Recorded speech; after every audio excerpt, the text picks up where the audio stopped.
Hey, my name is Owen, and this is my Rising Star submission.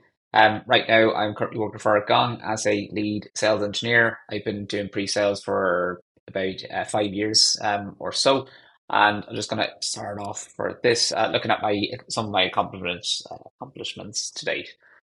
So back in 2019, when I was working for DocuSign, I was the first SDR that managed to move to SE. Back then, it wasn't an available career path. They wanted you to go through the typical kind of like SGR to BDR to AE route. I managed to get the exception to go across SE, and I haven't looked back since. In that first year, the team that I was dropped into on the SMB side, I ended up being the top performing SE in the first year. So having gone to not being allowed to get the job or to apply for the job to being the top performing SE.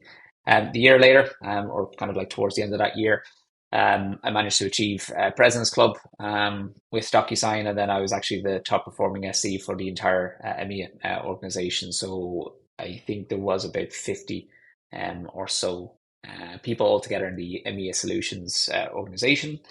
The year after, I was the chosen to be the first specialized SC for DocuSign in EMEA.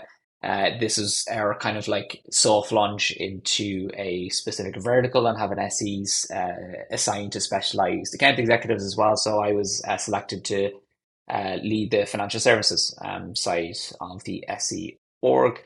Um, and I was also part of the Leadership Advisory Council, so where we actually got to directly advise senior leadership in EMEA on some decisions that were made and some recommendations as well that we brought to their attention. After that, I was then given the role of lead SE in DocuSign, and this was primarily a role driven to handle the largest, most complex deals that we were running across the organization, and it was also timely because DocuSign was positioning a bit more of like a platform play at the time. Um, Give or take a little while after that, I made the move over to Gong.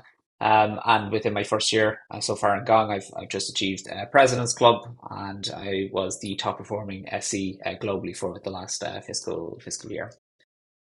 Just want to show you a couple of ideas that I've had as well that I want to include in this presentation. The first one here is something called Demo Persona.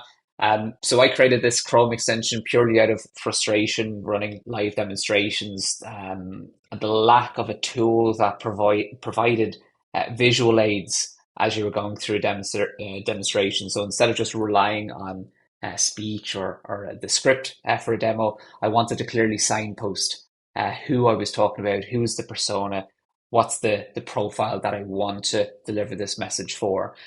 So created demo persona, very lightweight Chrome extension, just to show you very quickly what it looks like. It's still in kind of like early access now, but it gives you the ability to go onto any website, any application, and essentially overlays an image of the persona that you're telling a story about. So very easy to switch in between them, go to different personas as your story changes, as you navigate to different areas on your application as well. Your story, your talk track will change depending on where you are, and it allows for a visual signpost to be there as you're going through. So primarily created for myself, and I'm also slowly getting the word out there as well about Down Persona, getting some feedback from other SEs if it's helpful for them.